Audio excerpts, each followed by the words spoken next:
مجھے کچھ باتیں معلوم ہوئی ہیں۔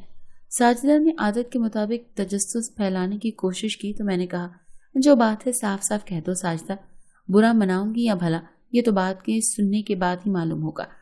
میں نے چڑھ کر کہا تو بولی، اپنے دیور پر نظر رکھو، ہے تو وہ مالشیا مگر رات کے وقت سیفی کے ابا نے خود اپنے گناہ گار آنکھوں سے لگاتار 2 دن مختلف عورتوں کے ساتھ جاتے ہوئے دیکھا ہے اسے۔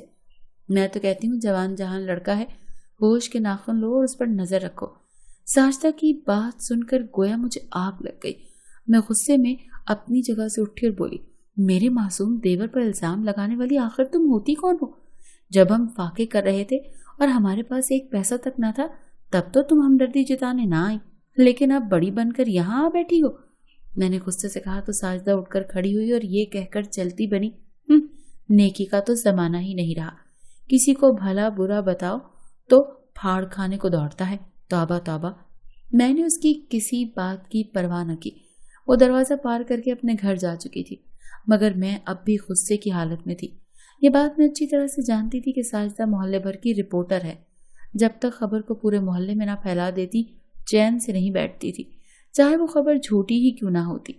میرا اندازہ درست ثابت ہوا۔ محلے کی عورتیں میرے دیور کے بارے میں کریت کر سوال کرنے لگی تھی۔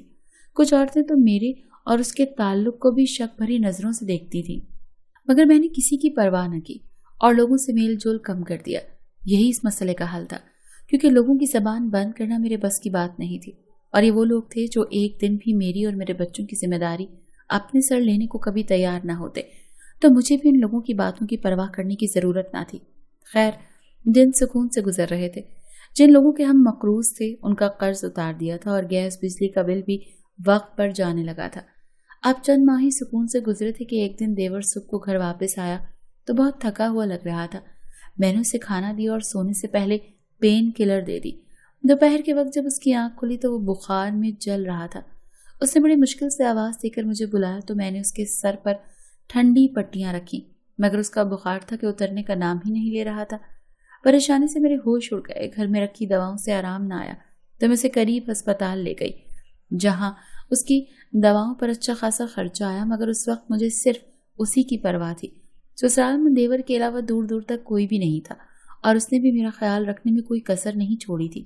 خیر، ہم اسپتال سے گھر پہنچے اور میں نے دیور کا خیال رکھنے میں دن رات ایک کر دیے، مگر کمزوری تھی کہ بڑھتی ہی جا رہی تھی۔ چند دنوں میں میرے پاس رکھے سارے پیسے ختم ہو گئے اور میں پریشان ہو گئی۔ 1-2 لوگوں کو فون کر کے کچھ ادھار رقم مانگی، مگر سب نے اپنی اپنی مجبوریاں گنوا کر انکار کر دیا۔ رات کا وقت تھا اور میں پریشان بیٹھی سوچ رہی تھی کہ اب کس طرح کر کے اخراجات پورے کیے جا سکتے ہیں۔ اب جو بھی کرنا تھا مجھے اکیلی کو ہی کرنا تھا اور سوچنے کا وقت بھی کم تھا۔ تو کچھ دیر سوچنے کے بعد میں دبے قدموں دیور کے کمرے میں چلی گئی۔ وہ تو بے خبر سو رہا تھا۔ میں نے ایک نظر اس کے معصوم چہرے پر ڈالی اور آواز پیدا کیے بغیر الماری کھول کر اس کے اندر سے دیور کا بیگ اور اس کے کپڑے نکال کر دوسرے کمرے میں چلی گئی۔ میں نے اس کے کپڑے پہن کر کیپ سے اپنے لمبے بال چھپائے اور چہرے پر ماسک لگا کر خود کو آئینے میں دیکھا۔ میں مکمل طور پر اپنی شناخت چھپا چکی تھی اور مردانہ لباس میں ایک مرد ہی لگ رہی تھی۔ میں دیور کا بیگ ہاتھ میں لٹکائے گھر سے نکلی اور مال روڈ پر جا کر کھڑی ہو گئی۔ ہر طرف سناٹا چھایا ہوا تھا، اندھیرے کا راستہ، مگر مجھے کسی چیز سے خوف محسوس نہیں ہو رہا تھا۔ اپنے معصوم بچوں کا پیٹ بھرنے اور ان کی ضروریات پوری کرنے کی کوشش میں سارا ڈر اور خوف میرے دل سے نکل چکا تھا۔ ارد گرد کوئی موجود نہ تھا۔ میں مزید آگے بڑھی اور وہ جگہ تلاش کرنے لگی جہاں میرے خیال سے دیور کو گاہک ملا کرتے تھے۔ کچھ آگے بڑھی تو ایک کار میرے قریب آ کر رکی۔ کب سے تمہیں ڈھونڈ رہا ہوں، تم ادھر گھوم رہے ہو؟ کار کے اندر بیٹھے ہوئے شخص نے کہا اور کار کا فرنٹ ڈور کھول دیا۔ میں چپ چاپ کار میں بیٹھ گئی۔ میرے بیٹھنے کے بعد اس نے کار چلا دی۔ مجھے گھبراہٹ سی محسوس ہو رہی تھی، مگر میں نے دل مضبوط کیا اور چپ چاپ بیٹھی رہی۔ کافی دیر بعد گاڑی ایک فلیٹ کے پاس رکی تھی۔ اترو لڑکے، آج یہی اپنی منزل ہے۔ وہ شخص گاڑی سے اترا اور اس نے بڑی عزت سے مجھے مخاطب کر کے کہا تو میں چپ چاپ کار سے اتر کر اس کے پیچھے چل دی۔ آج ہمارا ٹھکانہ میرا یہ فلیٹ ہے۔ تم تو میرا یہ فلیٹ پہلی بار دیکھو گے، اصل میں آج ہی خالی ہوا ہے۔ بہت جلد کرایہ دار یہاں شفٹ ہو جائیں گے۔ وہ شخص اپنے ہی رو میں نہ جانے کیا کچھ کہتا جا رہا تھا۔ میں چپ چاپ اس کی باتیں سن رہی تھی۔ وہ مجھے لیے ایک خوبصورت سے کمرے میں چلا گیا جہاں ایک بیڈ تھا، وہ اس پر اس انداز میں لیٹ گیا جیسے صدیوں کا بیمار ہو۔ وہ اپنے پاؤں کو سہلا کر کہنے لگا، سچ بڑی تکلیف ہے ان میں، شوگر نے مجھے کہیں کا نہیں چھوڑا، آج بس میرے دونوں پاؤں کی مالش کر دو۔ اس نے بے بسی سے کہہ کر میرے سامنے اپنے دونوں پاؤں کر دیے۔ میں اس کے پیروں کا مساج کرنے لگی۔ کچھ دیر تک وہ ادھر ادھر کی ہانکتا رہا اور پھر بولا، آج تم اتنے خاموش کیوں ہو؟ 1 گھنٹے سے میں ہی باتیں کیے جا رہا ہوں، تم بولتے کیوں نہیں؟ اور تمہارے ہاتھ اتنے نرم و ملائم اور سفید پہلے تو نہیں تھے۔ یہ کہہ کر اس نے میری کلائی پکڑی تو میری کلائی میں ایک چوڑی ٹوٹ گئی، میرے منہ سے سسکی نکلی، میرا راز لمحے بھر میں فاش ہو گیا۔ میں مجرم بنی کھڑی رہی۔ کیا تم کوئی ڈاکو ہو اور مجھے لوٹنے کے لیے یہ ڈرامہ رچایا ہے؟ سب کچھ سچ سچ بتاؤ ورنہ میں ابھی اور اسی وقت پولیس کو فون کر کے تمہیں پولیس کے حوالے کر دوں گا۔ پولیس کا نام سن کر میرے قدموں تلے سے زمین سرک گئی، میری آنکھوں سے آنسو بہنے لگے اور میں اس شخص سے کہنے لگی، مجھے معاف کر دیں سیٹھ صاحب، میں ساری بات آپ کو تفصیل سے بتاتی ہوں۔ میرا دیور ایک مالشیا ہے اور اس کی کمائی سے ہمارا گزر اوقات ہوتا ہے۔ اس کے باوجود کہ کچھ لوگ ہمیں اچھی نظر سے نہیں دیکھتے، مگر سچ تو یہ ہے کہ اس کمائی سے ہمارا گھر چلتا ہے اور میرے بچے 2 وقت پیٹ بھر کھانا کھا پاتے ہیں۔ مگر بدقسمتی سے شوہر کے ساتھ اب دیور بھی بیمار پڑ گیا ہے۔ اس مہنگائی کے دور میں میرے لیے تو سانس لینا بھی مشکل ہو گیا تھا۔ چھوٹے بچوں کا ساتھ ہے، دن میں کوئی کام نہیں کر سکتی ہوں، سو رات کو میں نے مالشے کا روپ دھار کر کام کرنے کا سوچا ہے۔ میں معذرت چاہتی ہوں کہ پہلے آپ کو اپنی حقیقت نہیں بتا سکی، خدا کے لیے اب مجھے جانے دیجیے۔ یہ کہہ کر میں نے سامنے کا بیگ اٹھایا اور وہاں سے باہر نکلنے لگی تو اس شخص نے مجھے پکارا، سنو لڑکی۔ میں نے پلٹ کر دیکھا تو اس شخص کے چہرے پر میرے لیے ہمدردی پھیلی ہوئی تھی۔ تم ایک اچھی لڑکی ہو اور میں اچھی طرح سمجھ گیا ہوں کہ تم نے یہ سب مجبوری میں کیا ہے۔ تمہارے مسائل کے بارے میں پھر کبھی بات کر لیں گے، ابھی ہمیں یہاں سے نکلنا ہوگا۔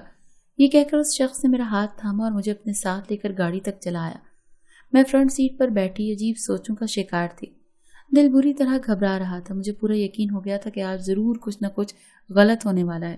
تو کیا آج جب میں گھر واپس جاؤں گی تو اپنے پاس موجود اپنے واحد اثاثے یعنی عزت سے محروم ہو چکی ہوں گی؟